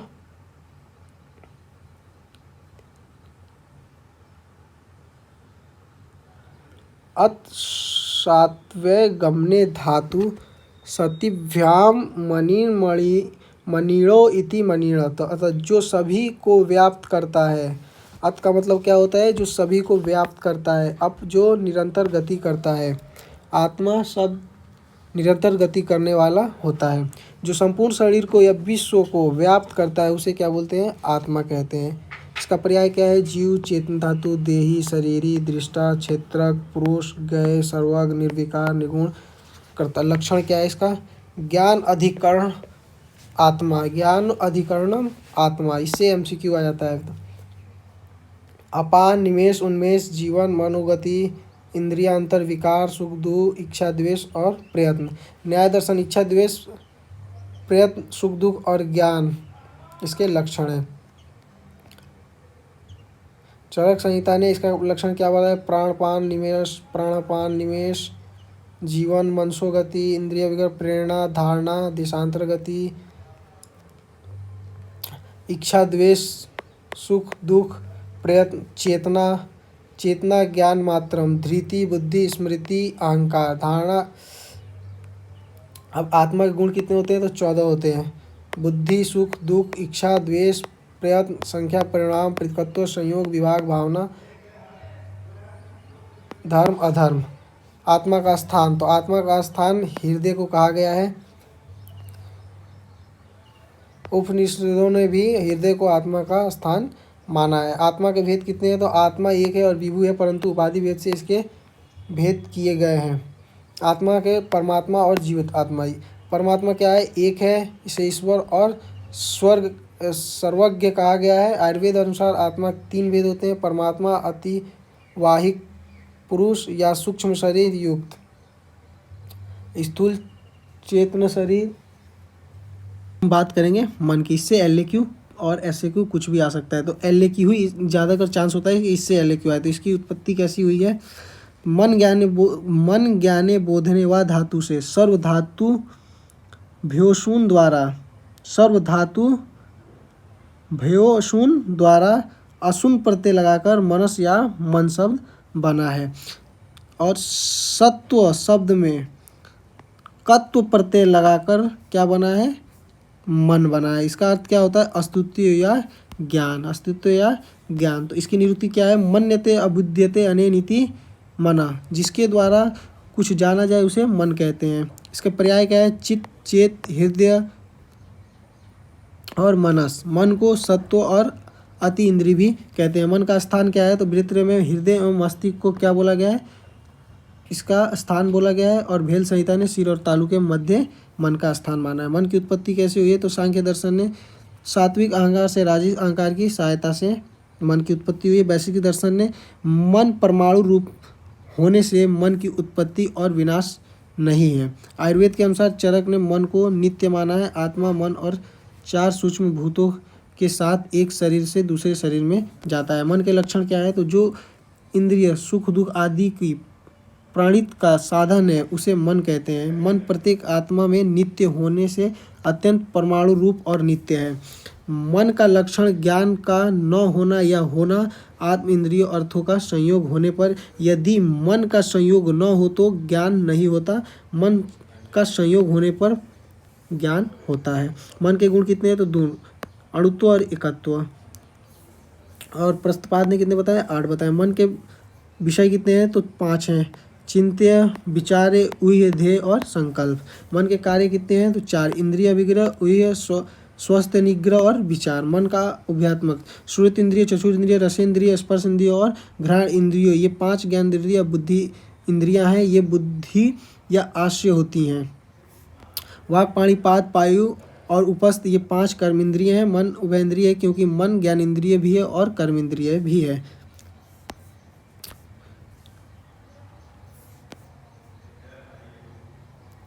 कर्म इंद्रिय भी है, मन ज्ञान इंद्रिय और कर्म दोनों अपने अपने कार्य करने के लिए प्रेरित करता है। मन जब ज्ञान इंद्रिय से संयुक्त होता है तब शब्द आदि का ज्ञान होता है, और जब मन कर्म इंद्रियों से संयुक्त होता है तब कर्म इंद्रियों के कार्य होते हैं। मन का पंचभौतिक, मन को दर्शनों द्वारा अहंकारिक माना गया है। मन अहंकारों से उत्पन्न होता है, ऐसा कहा गया है। मन को पंचभौतिक माना गया है। सृष्टि उत्पत्ति क्रम में अव्यक्त से बुद्धि, बुद्धि से अहंकार, अहंकार से पंचमहाभूत, पंचमहाभूत से सर्वशरीर बना है। पंचमहाभूत प्लस 11 इंद्रिय इक्वल टू 16 विकार। एकादश इंद्रिया पंचमहाभूत से उत्पन्न बताई गई है, अतः मन को पंचभौतिक कहा गया है। मन व्याधियों का आधार, व्याधि के आश्रय शरीर और मन। आश्रय का अधिष्ठान सर्व शरीर पर दोषों को जहाँ ख वायु गण प्राप्त होता है वहाँ वे आश्रित हो जाते हैं और व्याधि को उत्पन्न करते हैं। इस ख वैगुण्य के स्थान को व्याधि का अधिष्ठान कहते हैं। मन का अति इंद्रिय मतलब 2 इंद्रियों से उत्पन्न होना और अप्रत्यक्ष या अगोचर होना। ज्ञान इंद्रिय और कर्म इंद्रिय अपने अपने कार्य मन की सहायता से करती है। मन का कार्य उन्हें प्रेरणा देना और मन अन्य इंद्रियों से अलग होता है। मन को किसी इंद्रियों से नहीं जाना जाता। सुख दुख जैसे आंतरिक भाव को मन के द्वारा ही जाना जाता है, इसलिए मन को अतीन्द्रिय कहते हैं। मन की चिकित्सीय महत्व, आयुर्वेद के अनुसार स्वस्थ पुरुष के लक्षणों में सम दोष, समाग्निष्ठा, समधातु और समबलक्रिया के साथ प्रसन्न आत्म इंद्रिय मन भी कहा गया है। मन के स्वस्थ रहने पर मनुष्य भी स्वस्थ रहता है। आहार का सेवन करते समय मन लगाकर भोजन करने के लिए कहा गया है। अब हम बात करेंगे कर्म की। तो कर्म का लक्षण क्या है? संयोगे च विभागे च कारणम द्रव्यम आश्रितम कर्तव्यस्य क्रिया कर्म नान्य देपेक्षते। मतलब कर्म संयोग और विभाग का कारण होता है, द्रव्य में आश्रित होता है। कर्तव्य की क्रिया को कर्म कहते हैं। कर्म को किसी दूसरे कारण की अपेक्षा नहीं होती है। कर्म के भेद कितने होते हैं? कर्म के 5 भेद होते हैं: उत्क्षेपण, अपक्षेपण, अंकुचन, प्रसारण और गमन। तो अपक्षेपण मतलब क्या होता है? ऊर्ध्व देश से संयोग के कारण को अपक्षेपण कहते हैं। जैसे कि गेंद को ऊपर की दिशा में फेंकना। अपक्षेपण किसे कहते हैं? अध देश में संयोग के कारण को क्या बोलते हैं? अपक्षेपण कहते हैं। गेंद को नीचे की दिशा में फेंकना। अंकुचन क्या है? शरीर के पास के संयोग के कारण को अंकुचन कहते हैं, जैसे हाथ से कागज को कुचलना। प्रसारण क्या है? तो शरीर से दूर के संयोग के कारण को प्रसारण कहते हैं, जैसे फूल का खिलना। गमन क्या है? तो उपरोक्त चारों कर्मों के अतिरिक्त सभी क्रियाओं का अंतर्भाव गमन होता है, जैसे भ्रमण, रेचन, स्पंदन, ऊर्ध्वज्वलन और तिर्यक गमन। वैश्विक दर्शन कर्म भेद। वैश्विक में कितने होता है? क्षेपण, अवक्षेपण, अंकुचन, प्रसारण और गमन। जैसे मूसल के कूटते समय निम्न कर्म, तो हाथ से मूसल का उत्क्षेपण, हाथ से मूसल का अपक्षेपण, मूसल का अभिघात होने पर उछलना, मूसल के साथ हाथ का भी उछलना, हाथ के साथ शरीर का भी उछलना, शरीर का भी हिलना। आयुर्वेद के अनुसार कर्म के भेद तो द्विविध कर्म क्या है? लौकिक, आध्यात्मिक और संतर्पण, अपतर्पण, देव और पुरस्कार। त्रिविध कौन कौन से है? तो त्रिवाचिक, मानसिक और शारीरिक। देव और पुरस्कार के बलवान से हीन, मध्य और उत्तम। संयोग के भेद से त्रिविध कर्म कौन से? एक कर्मज, द्वंद्व कर्मज और सर्वकर्म। कर्म के आधार द्रव्य के त्रिविध भेद: दोष प्रशमन, धातु प्रदूषण, स्वस्थ हित। त्रिविध कर्म क्या है? पूर्व कर्म, प्रधान कर्म और पश्चात कर्म। पंच कर्म क्या है? वमन, विरेचन, निरुबस्ती, अनुवासन बस्ती, शिरोविरेचन। अष्टविध कर्म कौन से? छेदन, भेदन, लेखन, वेदन, ऐषण, आहरण, विस्तरण, सीवन। कर्म की आयुर्वेद में उपयुक्त कर्म जगत का कारण समवाय आदि 6 पदार्थ के सभी कार्यों के कारण है। कर्म का कार्य है द्रव्यों का संयोग और विभाग करना, कर्म को धातु सामयित्व में कारणता, कर्म की रोगों में कारणता। गुण और कर्म में साधर्म्य, गुण और कर्म ये दोनों पदार्थ हैं, दोनों ही द्रव्य में आश्रित रहते हैं, दोनों गुण रहित होते हैं, दोनों का स्वतंत्र अस्तित्व नहीं है। गुण और कर्म में वैधर्म्य, गुण में चेष्टा नहीं होती है, गुण संयोग और विभाग का स्वतंत्र कारण नहीं होता है, गुण सर्वव्यापी द्रव्य में भी पाया जाता है, गुण मूर्त और अमूर्त दोनों द्रव्यों में पाया जाता है। कर्म चेष्टावान होता है, कर्म संयोग और विभाग का स्वतंत्र कारण होता है, कर्म सर्वव्यापी द्रव्यों में नहीं पाया जाता है, कर्म केवल मूर्त द्रव्यों में पाया जाता है। अब हम बात करेंगे सामान्य विज्ञान की। तो सामान्य का परिचय क्या है, सामान्य के लक्षण, सामान्य ये हम देखेंगे। तो सामान्य क्या है, सामान्य के लक्षण क्या है, तो सामान्य वृद्धि कारणम क्या है, तो वृद्धि यानी बढ़ाने वाले कारण को क्या बोलते हैं, सामान्य कहते हैं। सामान्य एकत्व कर्म, जो एकत्व कर बुद्धि को उत्पन्न करता है उसे सामान्य करते हैं। जो तुल्य भाव का बोध कराता है उसे क्या बोलते हैं, सामान्य। सामान्य के भेद कितने हैं, तो 3 होते हैं, द्रव्य सामान्य, गुण सामान्य और कर्म सामान्य। तो द्रव्य सामान्य को है, द्रव्य अपने समान द्रव्य की वृद्धि करता है उसे द्रव्य समान कहते हैं। जैसे मांस खाने से मांस की वृद्धि होती है। और गुण सामान्य क्या है, समान गुण वाले द्रव्य वृद्धि का कारण होते हैं उसे क्या बोलते हैं, गुण सामान्य कहते हैं। दूध और घृत से सुख की वृद्धि होती है। और कर्म सामान्य क्या है, तो एक कार्य अपने समान कार्य की वृद्धि करता है। जैसे दौड़ने से वात का बढ़ना और सोने से कफ का बढ़ना। अब द्रव्य, गुण और कर्म के परिवेश में सामान्य का महत्व। तो आयुर्वेद चिकित्सा सिद्धांत के अनुसार क्षीण धातुओं को बढ़ाना चाहिए, बढ़ी हुई धातुओं को कम करना चाहिए और मांस धातुओं की साम्यावस्था में बनाए रखना चाहिए। ये चिकित्सा द्रव्य को देखकर, द्रव्य के गुणों को देखकर या कर्मों को देखकर की जाती है। द्रव्य सामान्य के आधार पर द्रव्य सामान्य को आधार मानकर चिकित्सा। तो रक्त सेवन से रक्त की वृद्धि, मध के सेवन से मेद की वृद्धि, आम गर्भ के सेवन से गर्भ की पुष्टि। गुण सामान्य को आधार मानकर चिकित्सा। तो मूत्र क्षय में इक्षु रस, वरुण विमन द्रव, मधुर अम्ल लवण रस और क्लेदी द्रव्य का प्रयोग। पुरुष क्षय में कुलमास, मांस, कुकुष्ठ, बकरे के मध्य शरीर का मांस, यौ, शाक आदि का प्रयोग। कर्म सामान्य के आधार मानकर चिकित्सा। तो व्यायाम से वात की वृद्धि और बैठने से कफ की वृद्धि। अब हम बात करेंगे विशेष विज्ञान की। तो विशेष का परिचय पढ़े। तो विशेष तो क्या है, विशेष के लक्षण क्या है, ह्रास हेतु विशेषस। तो ह्रास के कारण को क्या बोलते हैं, विशेष कहते हैं। विशेषस्तु पृथकत्व, जो पृथक एक वस्तु को दूसरे वस्तु से अलग करने वाली बुद्धि उत्पन्न करता है उसे क्या बोलते हैं, विशेष कहते हैं। विशेष के भेद कितने होते हैं, तो ये भी कितने होते हैं, विशेष परमाणुओं में भेद को दर्शाता है। परमाणु अनंत है और विशेष की अनंत है। लेकिन विशेष के भी 3 प्रकार होते हैं, द्रव्य विशेष, गुण विशेष और कर्म। जब बड़े हुए द्रव्य विशेष को घटाने के लिए अन्य द्रव्य का प्रयोग किया जाता है तब उसे क्या बोलते हैं, द्रव्य विशेष कहते हैं। जैसे शरीर में मांस की वृद्धि हुई है तो उसमें क्या अस्थि, संघ और कपर्दिक आदि भस्मों का प्रयोग किया जाता है। उसके बाद गुण विशेष। तो जब गुण के आधार पर किसी द्रव्य विशेष को घटाया जाता है तब उसे क्या बोलते हैं, गुण विशेष कहते हैं। जैसे शरीर में वात की वृद्धि होने पर तेल का प्रयोग करना। और कर्म विशेष क्या है, जब कर्म के आधार पर किसी द्रव्य विषय को घटाया जाता है तब उसे क्या बोलते हैं, कर्म विशेष कहते हैं। शरीर में कफ की वृद्धि होने पर क्या, व्यायाम आदि कराना। प्रत्येक गुण और कर्म के परिवेक्ष्य में विशेष का। तो चिकित्सा के आधार उस सिद्धांत में विशेष महत्वपूर्ण स्थान विपरीत विषयों से ही चिकित्सा की जाती है। चिकित्सा द्रव्य को देखकर द्रव्य के गुणों के आधार पर कर्मों पर की जाती है। द्रव्य विशेष को आधार मानकर चिकित्सा। तो मांस वृद्धि में अस्थि, यौ, गोदूक आदि का प्रयोग। विष को कम करने के लिए अश्वमूत्र का प्रयोग। जांगम विष को कम करने के लिए स्थावर विष का प्रयोग करना चाहिए। इसलिए वृद्धि में क्षार का प्रयोग करना चाहिए। गुण विशेष को आधार मानकर कफ वृद्धि में लघु, रुक्ष, उष्ण, तीक्ष्ण, विशद गुणों का आहारनाल का प्रयोग करना चाहिए। कफ वृद्धि में श्लेष विपरीत गुण युक्त मधु का सेवन करना चाहिए। कर्म विशेष को आधार मानकर चिकित्सा। तो कफ वृद्धि में व्यायाम करना चाहिए। वात वृद्धि में शयन करना चाहिए। कफ वृद्धि में धावन और प्लवन आदि कराना चाहिए। विशेष को स्वतंत्र पदार्थ मानने की आवश्यकता। सामान्य विशेष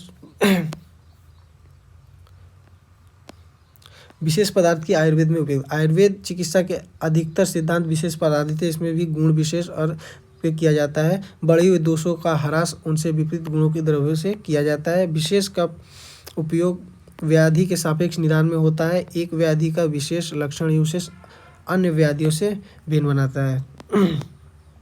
अब सामान्य विशेष सिद्धांत क्या है, तो इससे LAQ आने के पूरे चांस हो जाते हैं। किससे? सामान्य विशेष सिद्धांत से क्या आते हैं? LAQ आ जाते हैं। तो सामान्य विशेष सिद्धांत चरक संहिता की मौलिक देन है। सिद्धांत के मुख्य बिंदु क्या है? सर्वदा सर्वभावनाम सामान्यम वृद्धि कारणम ह्रास हेतु विशेषश प्रवृत्ति उभस्य तु। मतलब सामान्य सभी अवस्थाओं में सभी भाव पदार्थों की वृद्धि का कारण होता है और विशेष सभी अवस्थाओं में सभी भाव पदार्थों का ह्रास का कारण होता है। यह सिद्धांत चिकित्सा का मूल सिद्धांत है। चिकित्सा करते समय विषमता को प्राप्त दोषों की साम्यावस्था में लाना ही चिकित्सा का कर्म है। वैद्य न्यून दोष धातु की पूर्ति करते हैं और बढ़े हुए दोष को कम करते हैं। जैसे कि राज्य क्षमा व्याधि में रोगी के मांस के अत्यंत क्षीण हो जाने पर मांसभक्षी पशु पक्षियों का मांस खिलाने का विधान है। यह उदाहरण सामान्य से सामान्य की वृद्धि का घोतक है। वात के विविध गुण वाले द्रव्य का कर्म के सेवन से वात का गमन होता है। वात का शमन करने वाले द्रव्य या कर्म शरीर को स्निग्ध, गुरु, उष्ण, श्लेष्ण, पिच्छल और घन बना देती हैं। अब इसमें प्रवृत्ति उभयसेतु वाक्य अर्थ का महत्व क्या है? तो प्रवृत्ति उभयसेतु में उभय से सामान्य और विशेष दोनों का ग्रहण किया गया है। प्रवृत्ति का अर्थ है शरीर से संबंध स्थापित करना। जब तक व्याधि का शरीर से संबंध स्थापित नहीं होता, अर्थात जब तक व्यक्ति द्रव्य का प्रयोग नहीं करता, तब तक वृद्धि या क्षय नहीं होता। शरीर से संबंधित न रहने पर सामान्य और विशेष अपना कार्य नहीं करते। तू शब्द अवधारण अर्थ में लिया गया है। सामान्य और विशेष की प्रवृत्ति एक ही साथ होती है। केवल सामान्य ही प्रयोग से धातु की वृद्धि होकर विषमता उत्पन्न होगी। सामान्य विशेष सिद्धांत की आयुर्वेद में उपयोगिता है। तो क्या है? तो धातुओं की विषमता को विकार कहा गया है। धातुओं को बढ़ाना घटना विषमता कहलाता है। बढ़े हुए या घटे हुए धातुओं का दोषों को साम्य अवस्था में लाने का कार्य सामान्य विशेष सिद्धांत पर ही आधारित है। चिकित्सा में उपयोग, तो आयुर्वेद चिकित्सा का आधार ही सामान्य विशेष सिद्धांत है। संतर्पण जन्य व्याधि में धातुओं से विशेष द्रव्य से चिकित्सा की जाती है और अपतर्पण व्याधियों में धातुओं से सामान्य द्रव्य की चिकित्सा की जाती है। पथ्य अपथ्य निर्धारण का आधार भी सामान्य विशेष सिद्धांत ही है।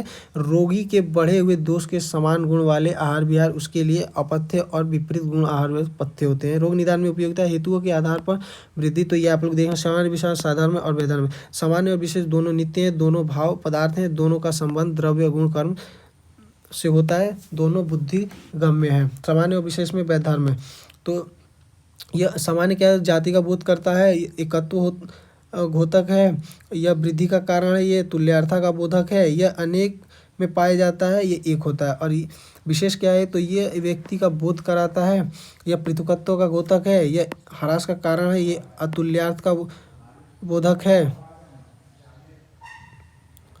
यह एक में।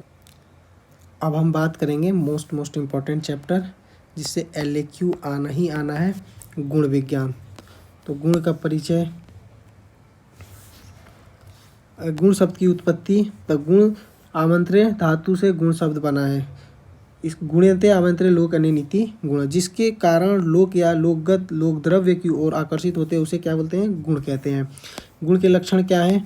तो गुण के लक्षण है समवायी तो निश्चेष्ट कारणम गुण, जो समवायी हो, निश्चेष्ट हो और कारण हो उसे गुण कहते हैं। अब गुणों का वर्गीकरण, तो वैशेषिक दर्शन ने 17 गुणों का वर्णन किया है। कौन कौन से हैं? रूप, रस, गंध, स्पर्श, संख्या, परिमाण, पृथकत्व, संयोग, विभाग, परत्व, अपरत्व, बुद्धि, सुख, दुख, इच्छा, द्वेष, प्रयत्न। और प्रस्पाद वैशेषिक दर्शन का भाष्य जो प्रस्पाद ने कितने 24 गुण बताए हैं। चरक के अनुसार गुणों की संख्या कितनी है? तो चरक के अनुसार 41 गुणों की संख्या है। सार्थ गुण 5 होते हैं, गुरुवादी 20, आध्यात्मिक 6 और प्रादि 10, जो कि निम्न है, आप लोग देख लीजिए। तो गुण क्या होता है? एक अधिभौतिक गुण होता है, एक आध्यात्मिक गुण होता है। तो अधिभौतिक गुण में कौन कौन से आते हैं? तो सामान्य गुण और विशेष गुण। सामान्य गुण में कौन कौन से? गुरुवादी और प्रादि गुण। सामान्य की संख्या कितनी होती है? तो 30 होती है। वैशेषिक गुण 5 है और आध्यात्मिक 6 हैं।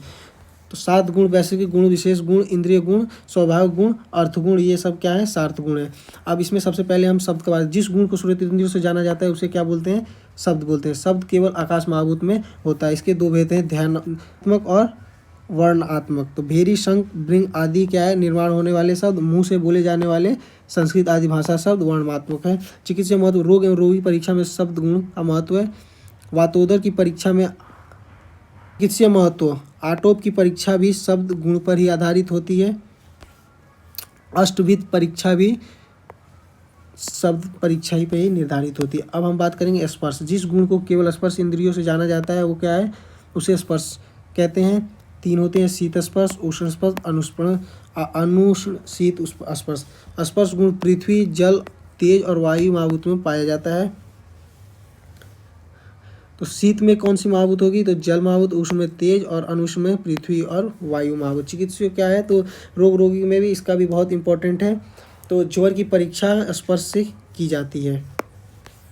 अब बात करेंगे रूप की। जिसको केवल चक्षु इंद्रियों से जाना जाता है उसे रूप कहते हैं। रूप के 7 भेद होते हैं, शुक्ल, नील, पीत, रक्त, हरित, कपिश और चित्र। रूप गुण पृथ्वी, जल और तेज वायु महाभूत होते हैं इसमें। इसका चिकित्सा महत्व, कामला के लक्षणों में हरिद्रत्व, नखानद मतलब अर्थात त्वचा और नख, मुख का वर्ण हरिद्रा के समान हो जाता है, और अनेक वर्ण अर्थात वर्षाकालीन मेढक के शरीर के वर्ण के समान कहा गया है। अब बात करेंगे रस।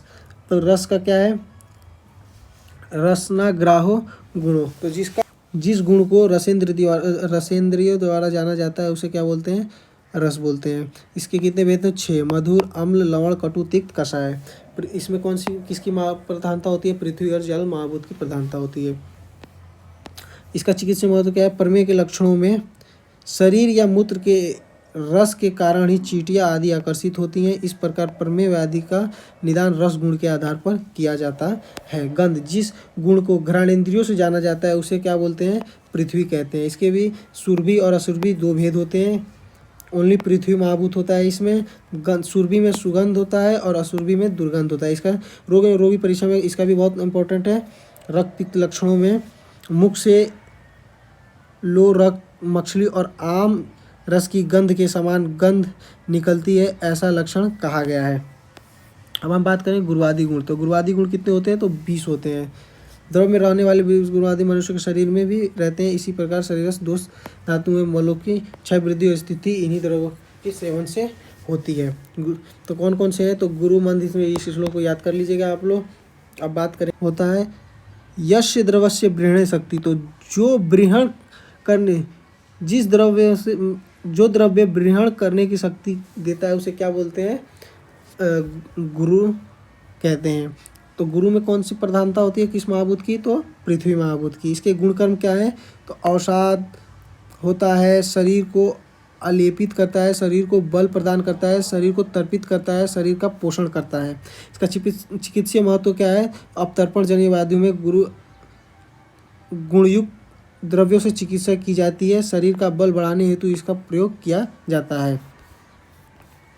अब लघु, लघु क्या है, लंघने लघु मतलब जो शरीर में हल्कापन उत्पन्न करता है उसे क्या बोलते हैं, लघु बोलते हैं।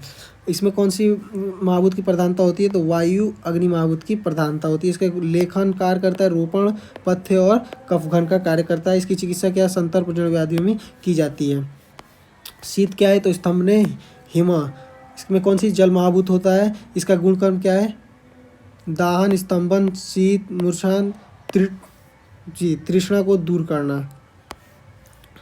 चिकित्सा क्या है, उष्णता जन्य व्याधि में इसका प्रयोग किया जाता है। क्या, उष्णता जन्य में। अब हम बात करेंगे उष्ण, स्वेदने उष्ण। तो इसमें कौन सा अग्नि महाभूत प्रधान होता है।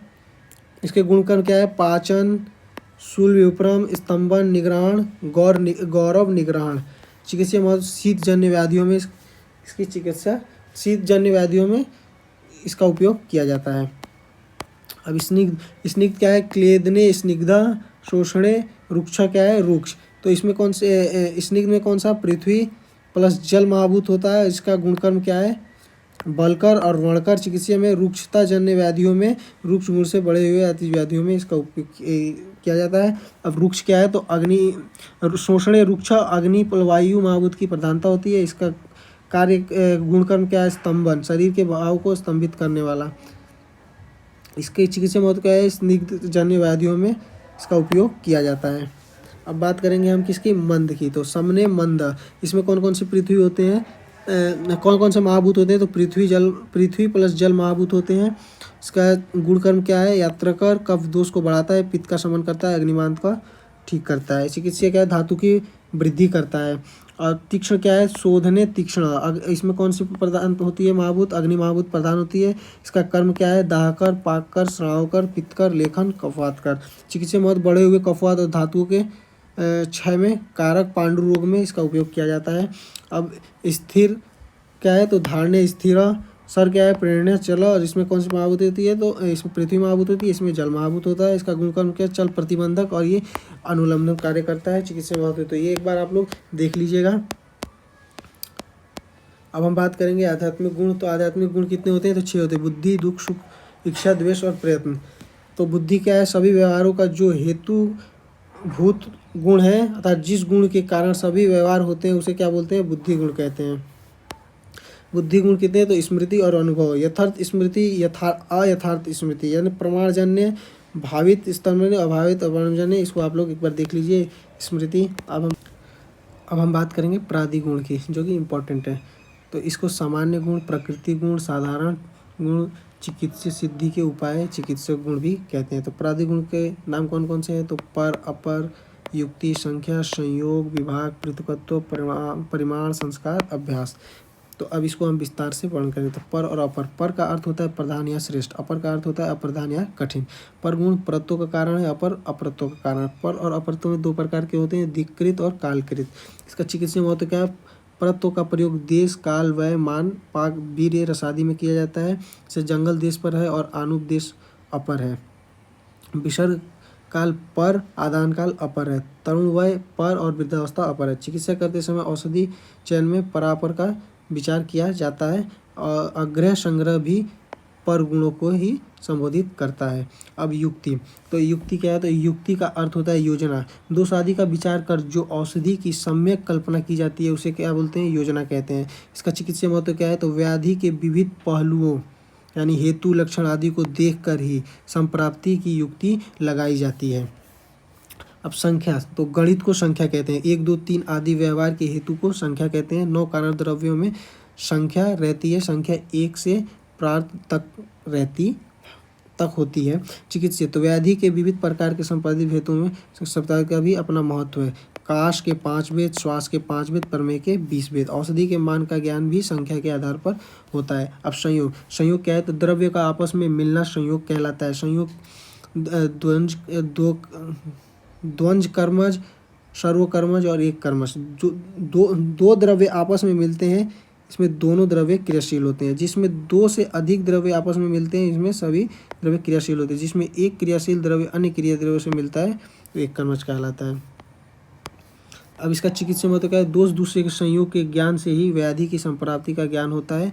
प्रकृति सम संयोग और विकृति विषम संयोग के ज्ञान से द्रव्य की कर्मुकता का ज्ञान होता है। विभाग, वस्तु को अलग अलग करना विभाग कहलाता है। वस्तु को एक एक करके विभक्त करना विभाग कहलाता है। तो द्वंद कर्मज, ये भी 3 प्रकार के होते हैं, द्वंद कर्मज, सर्वकर्मज और एक कर्मज। जिसमें 2 द्रव्य एक दूसरे से अलग होते हैं, उसमें दोनों द्रव्य क्रियाशील होते हैं, जैसे कि 2 भेड़ों का आपस में अलग होना। जिसमें 2 से अधिक द्रव्य आपस में विभक्त होते हैं, इसमें सभी द्रव्य क्रियाशील होते हैं। एग्जाम्पल, संपूर्ण मास का परस्पर अलग होना, द्रव्य का नाश होना, सभी का अलग होना। एक कर्म है जिसमें एक क्रियाशील द्रव्य अन्य क्रियाहीन द्रव्य से अलग होता है, जैसे कि स्थिर वृक्ष और से कौवे का उड़ जाना, संप्राति विघटन के कारण स्थिर दूसरे दोष का अलग हो जाना। इसका चिकित्सा महत्व क्या है, तो दोष दूसरे के वियोग के ज्ञान से ही चिकित्सा की सफलता का ज्ञान होता है। औषधि की पूर्ण मात्रा देने के साथ स्थान पर कई समय उसे विभक्त मात्रा में दिया जाता है। पृथकत्व, तो वैयक्तिक भौतिक विशेषता दर्शाने वाले गुण को पृथकत्व कहते हैं। पृथक में कोई संयोग नहीं होता, उसमें केवल लक्षणों में भिन्नता होती है। पृथकत्व और विभाग में भेद होता है। ये द्रव्य पट लक्षण वाला है जो घट से भिन्न है। इस तरह बुद्धि जिस गुण के कारण आती है उसे पृथकत्व कहते हैं। पृथकत्व, असंयोग, वैश्लक्षण्य, अनेकत्व। अब इसकी चिकित्सा महत्व क्या है? व्याधि के सापेक्ष निदान में पृथकत्व का प्रयोग किया जाता है। परिमाण, मान को परिमाण कहा जाता है। प्रस्थ, आंग, तुला आदि व्यवहार को मान कहते हैं। कुलिंग मान और माग अधमान। मान में कुलिंग, मागध, अणु, दीर्घ, महत्, ह्रस्व, पहलो। इसका चिकित्सीय महत्व क्या है? परिणाम से आहार और औषधि मात्रा का निर्धारण करना सुविधाजनक है। परिणाम के आधार पर दोषों के बलाबल का निर्धारण किया जाता है। अब बात करेंगे हम संस्कार का। तो संस्कार का गुण को, संस्कार करण को कहा गया है। किसी भी क्रिया द्वारा गुणों में परिवर्तन लाना संस्कार कहलाता है। जब अग्नि, संयोग, शौच, मंथन, देश, काल, वासना और भावना आदि काल के बीत जाने से या विशिष्ट पात्र में रखने से गुणों में परिवर्तन लाया जाता है तो उसे संस्कार कहते हैं। वेग, भावना और स्थिति। तो अब इसकी चिकित्सीय महत्व क्या है? कषाय कल्पना रूपी संस्कार से औषधि के गुण में परिवर्तन लाया जा सकता है। द्रव्य की कार्यकर्ता को बढ़ाने के लिए भावना रूपी संस्कार का प्रयोग किया जा सकता है। अभ्यास, किसी भाव पदार्थ का बार बार पालन ग्रहण करना अभ्यास कहलाता है। शीलन और सतत क्रिया अभ्यास के पर्याय हैं। पथ्य निर्धारण करने के लिए अभ्यास गुण का प्रयोग किया जा सकता है। व्याधि के अभ्यस्त हेतु का प्रयोजन कर पथ्य का निर्धारण किया जा सकता है। तो अब यहाँ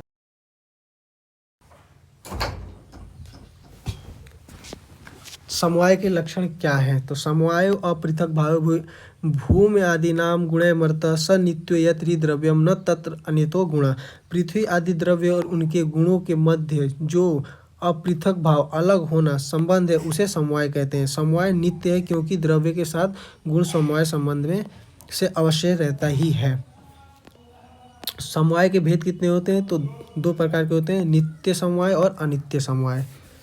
तो नित्य क्या है? नित्य वस्तुओं में, अनित्य अनित्य वस्तुओं में। समवाय को एक स्वतंत्र पदार्थ मानने में युक्ति। समवाय को एक स्वतंत्र पदार्थ माना गया है। इसका तर्क, यदि द्रव्य और गुण सत्य है तो दोनों का संबंध समवाय भी सत्य है, अतः समवाय को स्वतंत्र पदार्थ माना जा सकता है। समवाय, संयोग और समवाय में अंतर क्या है? संयोग और समवाय में, तो संयोग कुछ क्षण ही रहता है या अनित्य है। और जैसे कि वृक्ष और पक्षी के बीच संयोग क्षणिक होता है, एक दूसरे से अलग होकर वृक्ष और पक्षी का पृथक अस्तित्व भी है। संयोग संबंध कर्म पर आधारित है। जिन दो वस्तुओं के बीच संयोग होता है उनमें कर्म दिखाई देता है। और समवाय क्या है? समवाय संबंध नित्य होता है। द्रव्य और गुण कर्म अलग नहीं होते। द्रव्य से पृथक होकर गुण का कोई अस्तित्व नहीं है। समवाय संबंध में कर्म की गति की अपेक्षा नहीं होती है। संयोग पारस्परिक होता है। बल्ले और गेंद का जब संयोग होता है तब बल्ला और गेंद दोनों एक दूसरे से संबंधित होते हैं। और समवाय संबंध में ऐसा नहीं होता है। गुण द्रव्य में रहता है परंतु द्रव्य गुण में नहीं रहता है।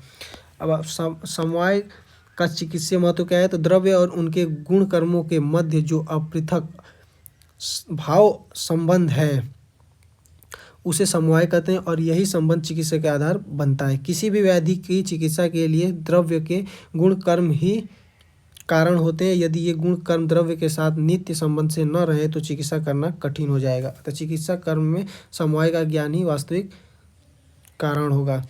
द्रव्य और गुण में क्या होगा? समवाय संबंध होगा और गुण कर्म और व्याधि की चिकित्सा में समवाय संबंध होगा।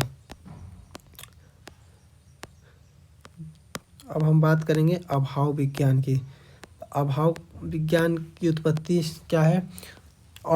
मतलब नहीं, भाव मतलब अस्तित्व और मतलब सत्ता। तो जिसका अस्तित्व नहीं होता उसे क्या बोलते हैं? अभाव कहते हैं। क्या बोलते हैं? अभाव कहते हैं।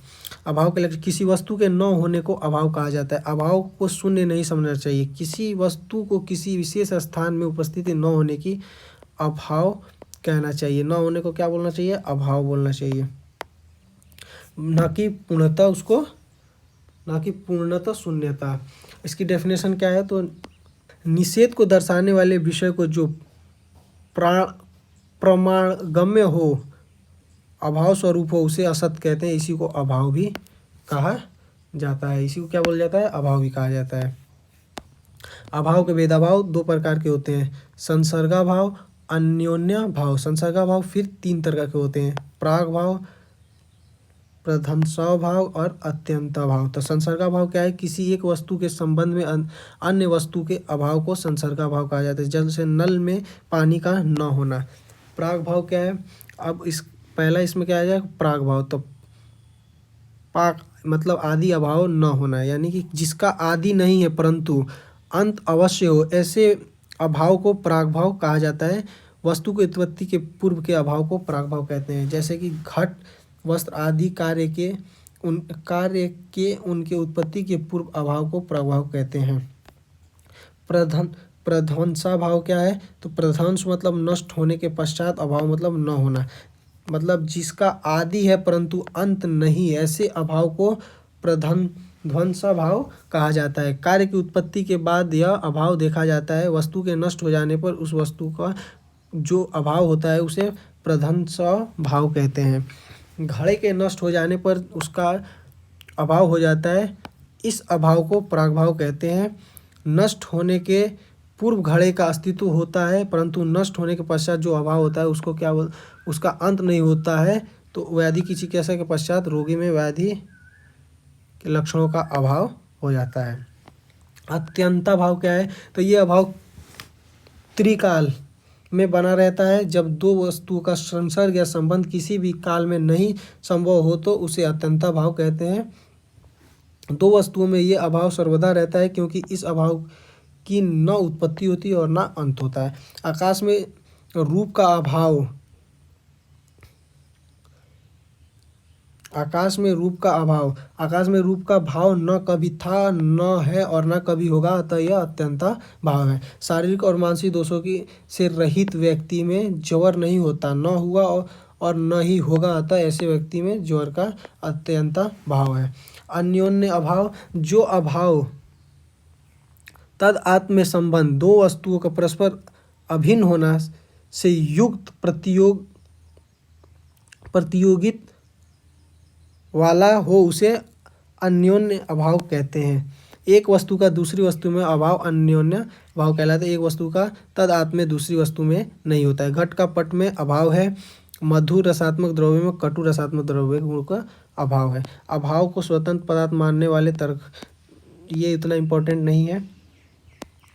अब पढ़ेंगे इसकी आयुर्वेद में चिकित्सीय महत्व। आयुर्वेद ने अभाव का स्वतंत्र पदार्थ के रूप में स्वीकार नहीं किया है परंतु असत का वर्णन आवश्यक किया है। शोधन कर्मों के वर्णन में उनके अयोग का अभाव के लक्षणों का वर्णन ग्रंथों में प्राप्त होता है। व्याधि के लक्षण जैसे अरुचि, अश्रद्धा, संहिता आदि भी किसी विषय के अभाव के ही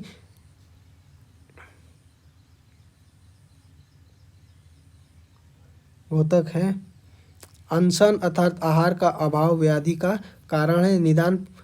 निदान परिवर्तन चिकित्सा का प्रथम चरण है। यहाँ हेतुओं का अभाव ही होता है। आई होप आप लोगों को समझ में आया होगा। अगर वीडियो अच्छा लगे तो इस पे रिव्यू ज़रूर दें, कमेंट ज़रूर करके बताएं कि क्या चेंजेस करना है। और ये जो वीडियो बना है इससे ही आप लोगों का पेपर आएगा, इससे बाहर नहीं आएगा।